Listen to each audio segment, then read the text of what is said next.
welcome back to Feels Like Weezer, where we're discussing all of Weezer's songs. I was going to say albums because we're doing an album special recap. Right, yeah. Same thing. All of Weezer's songs, track by track, song by song. I'm Eric Nash from Almost Famous Minute. And I'm Zach Fracking Smith. You can follow me on Twitter at The Informal Log.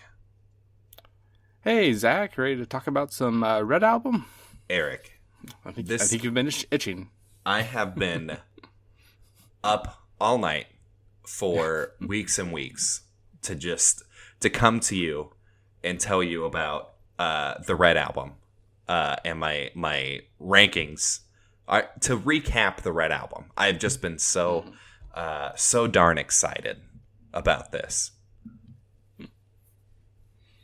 And that was completely 100% serious. You could definitely tell. Yeah. Yeah, I'm ready. I'm ready to do this, man. Are you? Are you excited about this? Oh, of course. I mean, in just the past couple of days or so, re-listening to the album in full, that was quite an experience after having kind of done the bit of dissection that we've done between Martin and I, and then you and I. Yeah. Between the two halves, roughly. I mean, honestly, yeah. I got the bad half, which we'll get to in our rankings. So, well, since I was not here for the first half. Yeah, right. Would you be okay if I did a bunch of talking here for a little bit? Yeah, I think you should, yeah. Let's start with what they released first. The Greatest Man That Ever Lived. This song is incredible. 10 out of 10.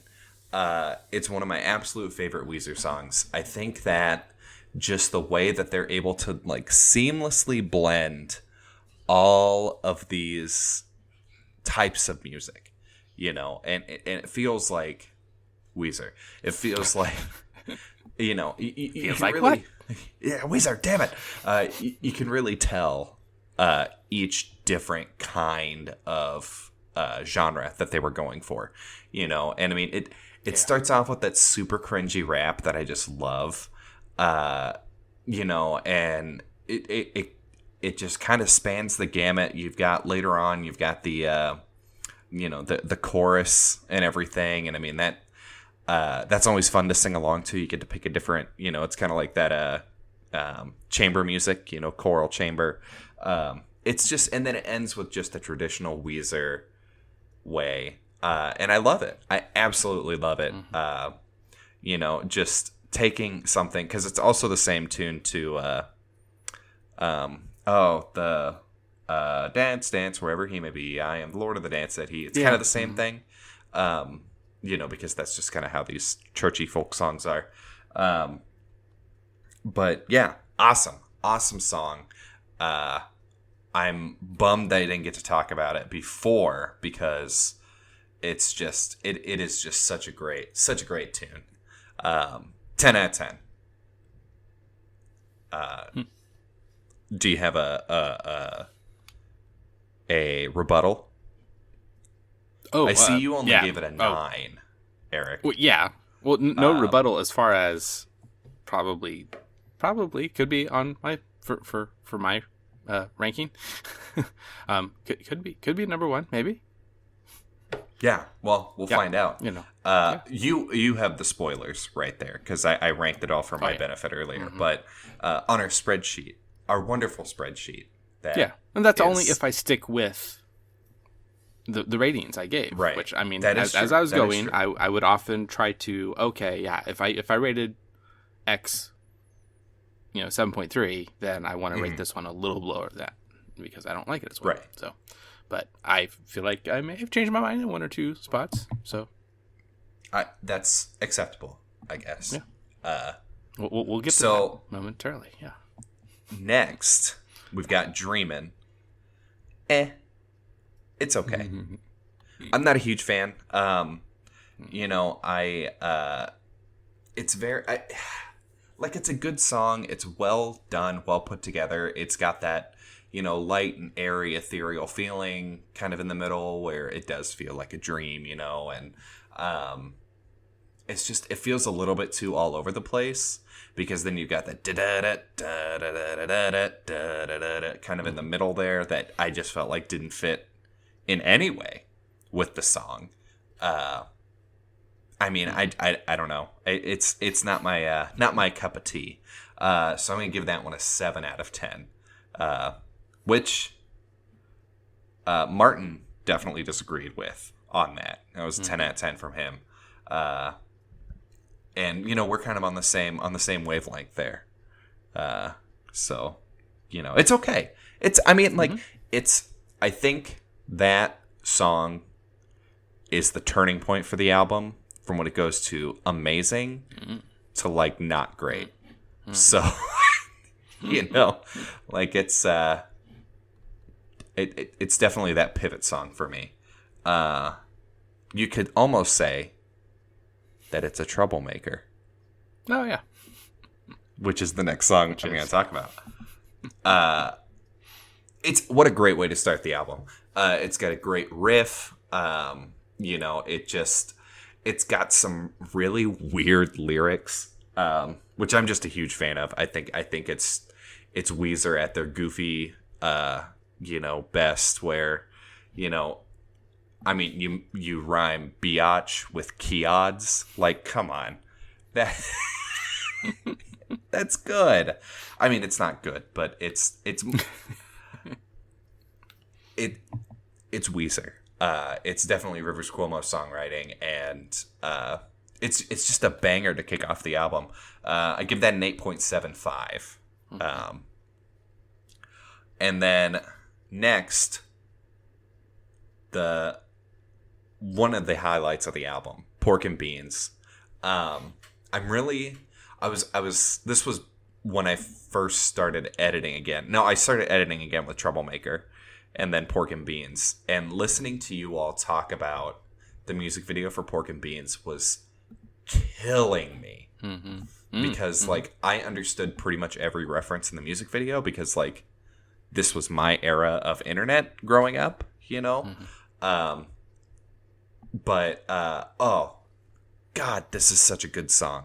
It's incredible. I mean, I think it's the song that turned Weezer into what it is today. I think this was their first mainstream viral internet hit for the music video, because it was literally just a bunch of viral videos kind of chained together. And I think it's just such a good song. And it kind of made them their, nerdy, dorky kind of, that cemented them in that era, in that area, instead of, you know what I'm saying? I'm kind of all over the place with it. But absolutely fantastic song. 10 out of 10. Also, if you remember, way back in 2019 when we first started this podcast and we talked about Buddy Holly. Are you back there? Do you remember? Pre-pandemic. I think so. Oh yeah. It was maybe like the third time we had talked to each other. Yeah, right. And I actually talk, not just typed. Right, yeah, not texting, yeah, like actual vocal talking. I had said I was in a cover band when I was in high school, and we covered Buddy Holly by Weezer. That was one of our songs that we did. And I said there was one other Weezer track. Can you guess what that was? Well, now I can. Based on the conversation we've been having right now. Pork and Beans. So yeah, that was the other track that we covered. It's a fun song to sing. It's a fun song to play. It's just got that sick bass riff too. Well, I don't know if it's a bass riff. I don't know. Do do do do. Yeah, that's a bass. That's the bass riff, isn't it? Now that I think about it, I don't know if it is. Or is it like low string guitar? I don't know. Yeah, I mean it's definitely, I don't know. It's yeah, that can definitely get lugubrious, whether things are yeah, Did just you just being say played. lugubrious? Yeah, good old 7th grade vocabulary word. Um, We are shutting down the podcast. You can't say that anymore. You're canceled, Eric. yeah, thank you. Yeah, thank you very much. No, I think it's just such a great song, and I love that. I love that riff. I love it. It's good. It's a good tune. So, 10 out of 10. Heart Songs is another really good one. It's a good one. It's a fun one to listen to.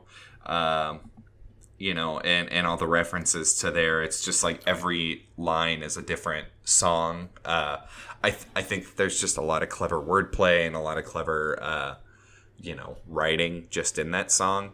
So it doesn't come off just as like a list of things. It's like, oh, okay, if you don't know that song, it's not like you can just quickly look up like Michael Jackson's song. It's, Michael Jackson's In the Mirror. What is that? And then Man in the Mirror. I think it's just kind of it could have been something simpler, but they kind of made it into something better. Well, I'm pretty sure I referenced Billy Joel's "We Didn't Start the Fire" in that episode, and that's definitely it. They stepped it up a notch. I think it's a good thing. Yeah. I mean, like comparing that to "We Didn't Start the Fire" is like. It's like comparing a Rembrandt to a Picasso. I don't know. Okay. I've been watching Frasier, so I'm just making references. No, but I mean, it's I see what you're saying. I understand. All right. So I'm gonna give that a 9.5 out of 10. Like I said, the front half of the album is so good, and then the back half is just not. And then lastly, the only one I didn't get to cover before I came back, I triumphantly returned, was Everybody Get Dangerous, which, oh man, talk about a song that is fun. Like, it's just a fun tune, it's got that fun breakdown in the middle where, you talk about, hey dad, my friend's got some new ninja swords.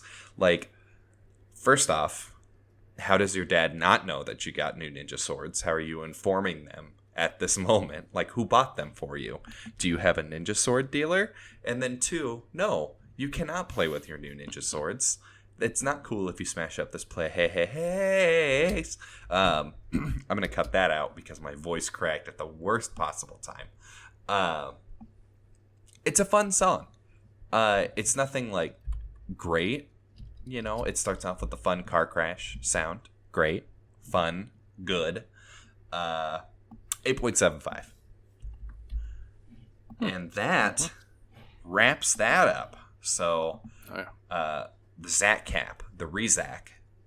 I should have thought of a fun title for this before I started talking about it. But now we're back to our regular recap style. So, Eric, I guess before we move on to that, do you have any amendments to your ratings or anything you want to give? Or that would, I don't know.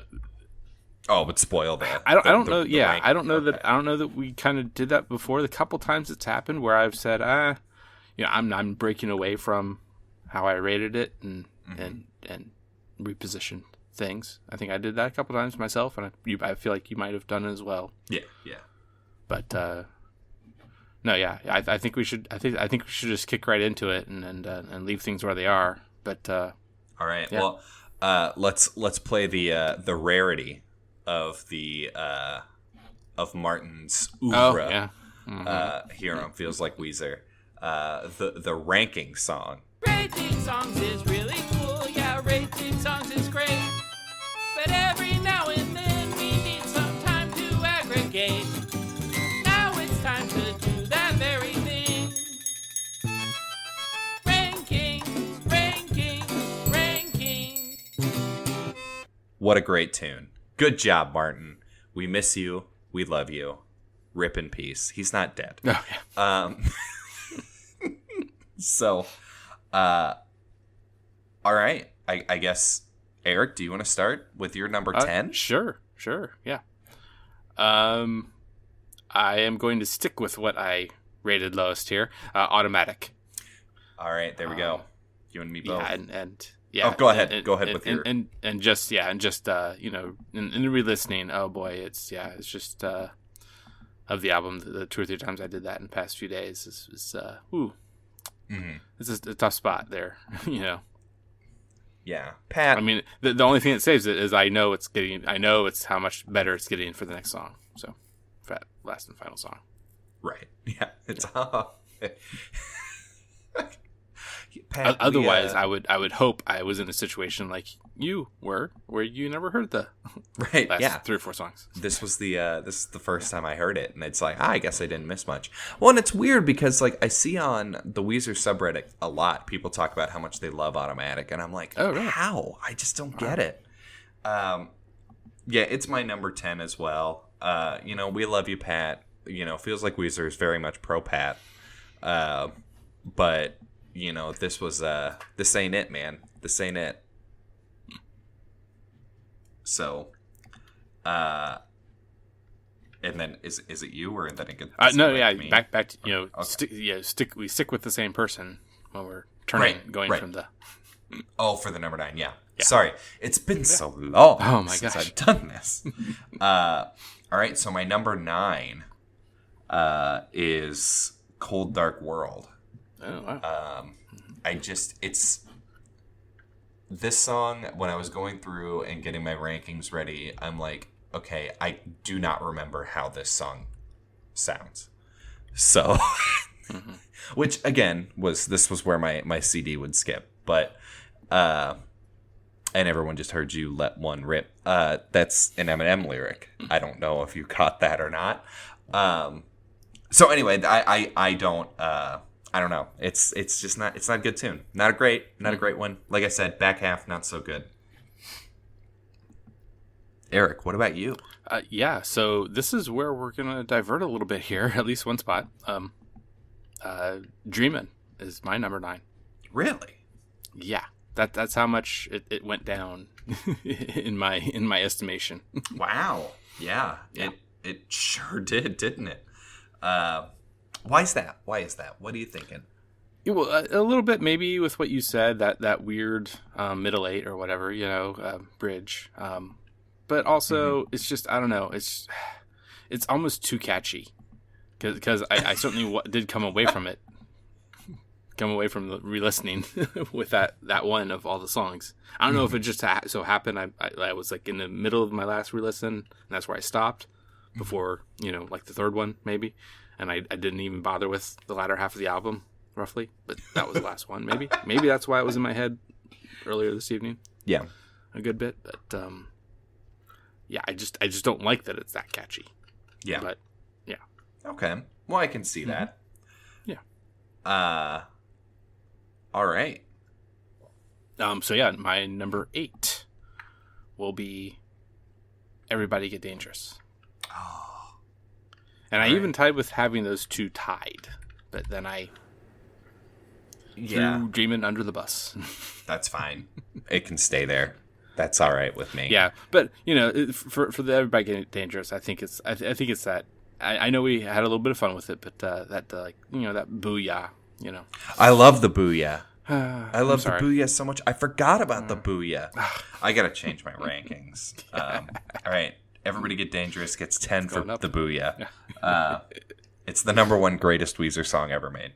I get that, and it's a weird phrase, but you gotta remember it was 2008 when this came out. Everybody was saying booyah. Couldn't walk down the street without somebody saying booyah to ya. Booyah to ya. That's what we call bars. But yeah, no, I can live with that. I can live with that, Eric. Mm-hmm. My number 8 is Dreamin', for the reasons I said. I don't think I need to talk about it anymore. So I'm just going to move on to number 7, which I thought I knew. So I'm going to have to... You forgot it? I'm going to have to look up. I'm going to have to look up what my answer here is. Oh, it's Thought I Knew, the song. What is it? Track number 7. I rank it number 7. Mm-hmm. It's okay. It's all right. But yeah, it's just okay. I mean, I wouldn't rank it as one of the absolute worst Weezer songs. I'd probably put it in like a middle of. Oh yeah. If we were to ever do something like that, it would probably be like a solid okay song. But it's not great. It's not great. Mm-hmm. Rivers is truly the songwriting powerhouse of this group. I said it. 'Cause it feels like Weezer. This episode is sponsored by BetterHelp. Without a healthy mind, being truly happy and at peace is hard. The good news is therapy works. But what is therapy, Eric? Well, Zach, it's whatever you want it to be. Maybe you're not feeling motivated right now and would like some tools to help. Or maybe you're feeling insecure in relationships or at work, not dealing well with stress. Whatever you need, it's time to stop being ashamed of normal human struggles and start feeling better, because you deserve to be happy. And now you don't have to worry about finding an in-person therapist near you to help. BetterHelp is customized online therapy that offers video, phone, and even live chat sessions with your therapist. So you don't have to see anyone on camera if you don't want to. It's much more affordable than in-person therapy, and you can start communicating with your therapist in under 48 hours. Join the millions of people who are seeing what online therapy is really about. It's always a good time to invest in yourself because you are your greatest asset. And special offer to Feels Like Weezer listeners, you can get 10% off your first month of professional therapy at betterhelp.com/Weezer. That's betterhelp.com/Weezer.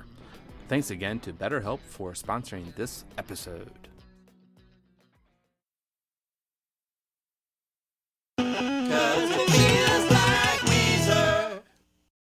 What's your number 7? Oddly enough, it's the same. Thought I knew. Buddy. Number 7 as well. It's because we've been away from each other for so long. Now we have finally returned, and our brainwaves are matching up.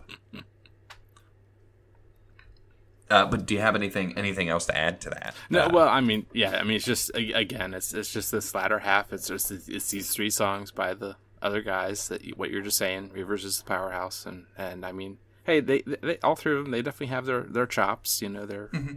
Their roles in the band, and then they can write decent songs. These aren't necessarily really bad songs, but they're not Weezer songs compared to the rest. Yeah, not quite hitting it.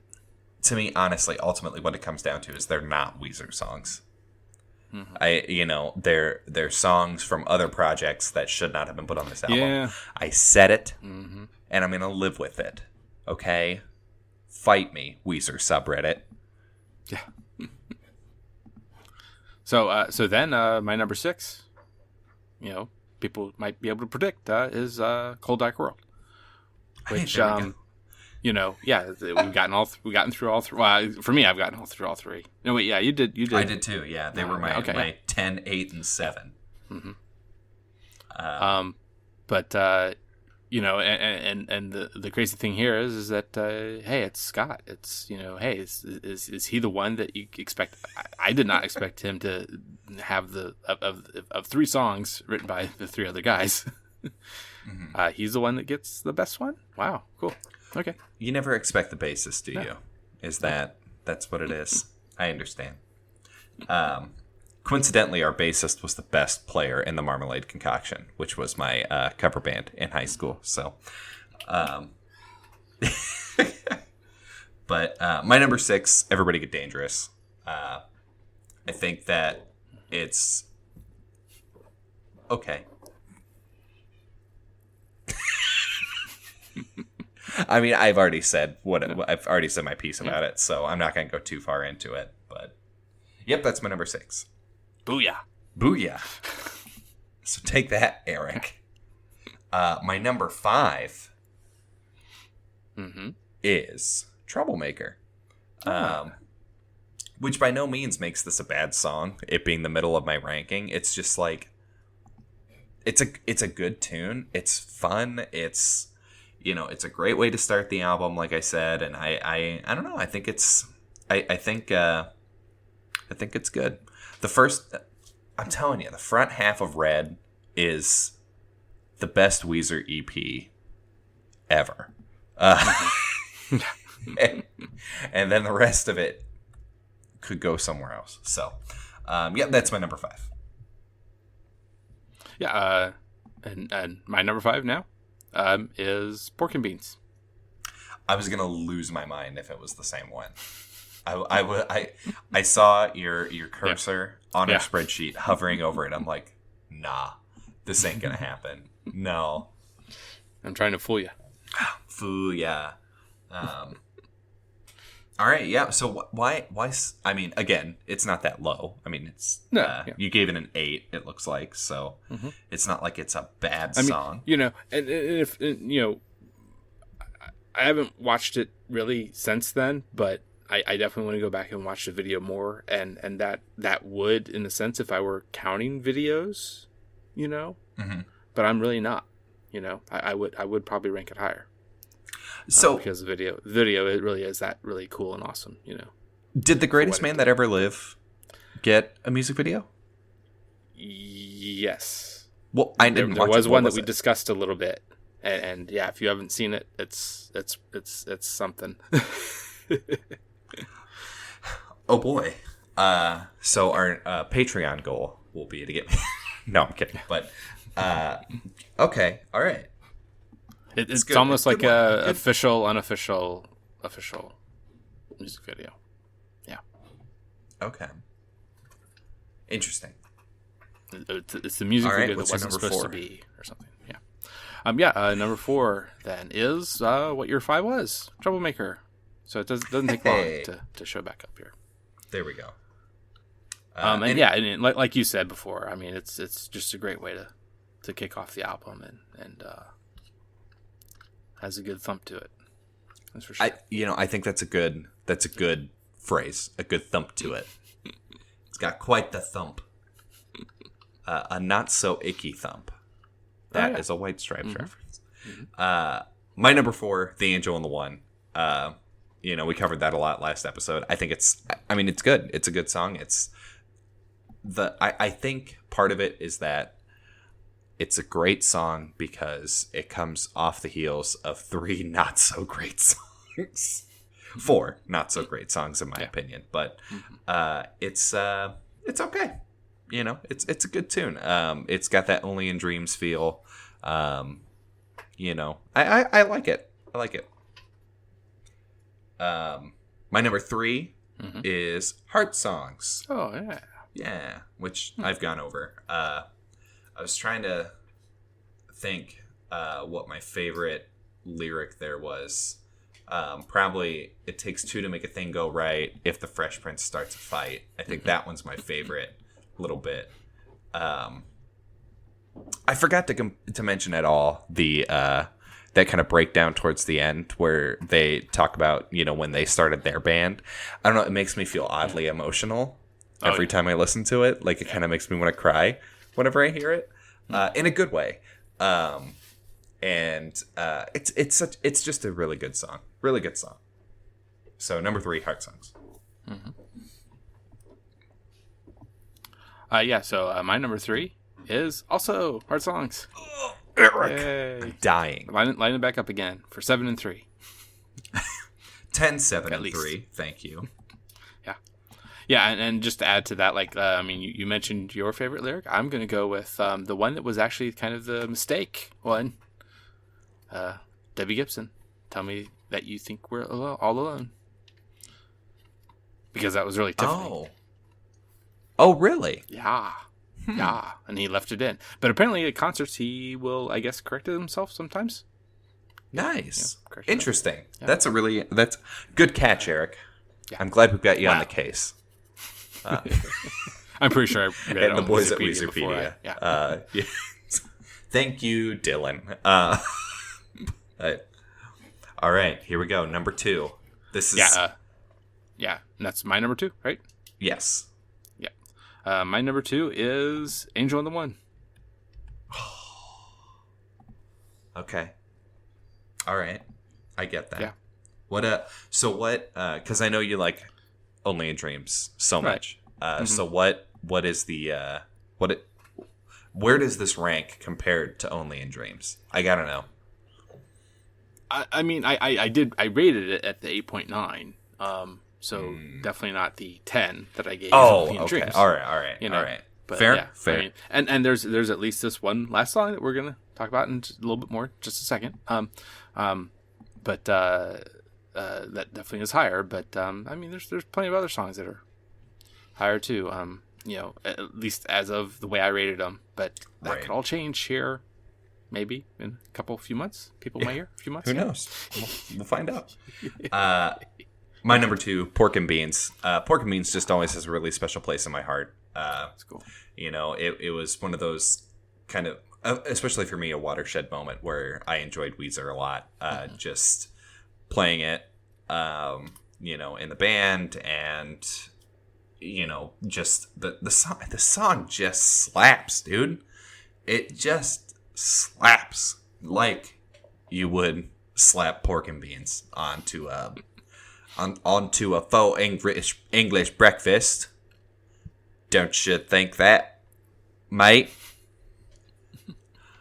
All right. So my number one, our number one. Yeah, our number one. Is, 1, 3, and 7. That's and 10. And 10. Yeah. And 9 and 6, so you flip them upside down. Yeah, That's right. pretty much the same. Anyway, The Greatest Man That Ever Lived, Variations on a Shaker Hymn. I mean, what can we say?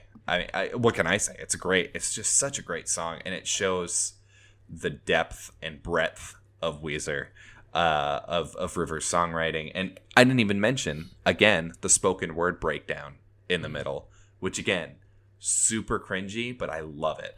Absolutely love it. I love everything about the song. I don't think there's a single part of the song that I will like go, ugh, I don't like this part. Which, you know, you kind of get that with these kind of medley songs, you know? There's usually a part in the middle where you're like, oh, this is bad. This one's not good. Okay, I take that back. The cop car sounds. Not a fan of that. Well, especially only when I'm driving. Yeah. But otherwise, you know, it is it's just, it's so good. Especially coming off a Troublemaker, you know, it's solid. 10 out of 10. Best song on the album. Best song since Maladroit, I would say. Which even that, you know, that's not saying a whole lot. Yeah. Now I'm gonna give you something in our little chat, what you can call it. Okay. Here, this is the alternate cover for the single. Have you seen that? I don't think so. No. Okay, here we go. Oh my god. Okay, Eric, I'm gonna need you to Photoshop some faces so we can make this our episode art. So I don't know. Are these like cricket uniforms or something? Yeah. So for the we'll link it down in the episode description. But so Rivers has. It almost seems more like polo. Polo. That actually makes more sense. Yeah. But oddly enough, none of them are wearing polos. They're all wearing button-down shirts. Yeah. So, it's beautiful. It's beautiful. Mm-hmm. So they're all wearing like kind of like light pink button-down shirts. They're all staring off kind of into the middle distance, except for Brian, who's staring directly at the camera down in the corner. It's a sunny day outside. You've got the sun in between the two E's, and they're wearing helmets with face guards. Yeah, 2 of them with face guards. I think those might be polo sticks. You're right. Pat. Yeah, Pat and Scott are wearing face guards. Rivers has his own face guard, which is his mustache. I think they are actually all polos. They look like button down a bit. Are they? Oh, they are. But yeah, they polos are polos with pockets. They are wearing polos. They are. Which makes sense if they're playing polo. I apologize. I retract my statement from earlier. And then in just the plainest font underneath, it says "The Greatest Man That Ever Lived," Variations on a Shaker Hymn. Thank you, Eric. Thank you for bringing this to my attention. This is a great day. This is a great moment for me. But Eric, so what do you have to say about your number one pick? Oh yeah, well I mean yeah, and it's just the reiteration that they, while it's not a totally brand new thing, that the idea of them doing this medley of a lot of different styles of songs, because that's very much. It's very much. I feel like they had to have heard the Who's "A Quick One While He's Away," and if you haven't heard that, Zach, you definitely need to go check it out. All our listeners should. I will have to check that. It is my what album was it on? Song. Oh well, it's actually the same titled album. Okay. It's actually kind of more like an EP-ish kind of thing. Definitely like yeah, just a little bit before Tommy, so it's like probably 68, I think, when it came out. And they actually even performed that song. It's the only song they perform on a variety type shows that the Rolling Stones did. Rolling Stones Rock and Roll Circus. And if you go to YouTube, you'll and at least type in to watch it to see a live version of it. That's probably the version. I'm sorry, the only website I go to is Weezerpedia. So. Yeah, right. No, I have to check that out. I listened to a lot of The Who when I was younger. That was why I asked the song. But well, the other things that are on the album are like Boris the Spider is really great. John Entwistle, bass guitarist, his try it writing. I'm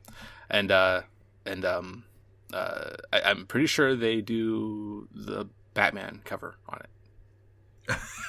Yeah, did not know that Who did 60s, a Batman cover. So is this the song you're talking about? It's like a medley kind of song. Oh yeah. Or yeah, and then a lot of different styles. I mean, and definitely there's like some country in it, and not as many styles as maybe this, because this, I mean, he 30 years later has more styles, genres to go from. But all right, okay. Eric, you have a thing that you do. So yeah, so definitely between the two of us, our two rankings, the kind of ranking average, kind of order ends up being Greatest Man That Ever Lived, of course, at number one, and then two tied for the second place, Heart Songs and The Angel and the One. Just one by itself, I guess, technically at fourth place. Is how they technically do it when there's ties. They skip over the however many. Right. Pork and Beans. And then it looks like we got Troublemaker at fifth, I think we're at now. And then we have another big tie, or no, not big, just two. Everybody Get Dangerous and Thought I Knew. Then Cold Dark World. And just two left. So number 9 technically is Dreamin', and of course Automatic comes in at the last. Is anybody surprised like how we shared at that? Yeah. We've got this brainwave here. We're kind of we're thinking the same here, Eric, with our number 1s and our number 10s. So that's what's important. All right. Yeah. So there it is. Our ranking for this album. Now, I normally don't play the outro music when I'm editing, but I'm going to do it anyway. So take us out, Martin. We hope you found this segment interesting. These have been our rankings.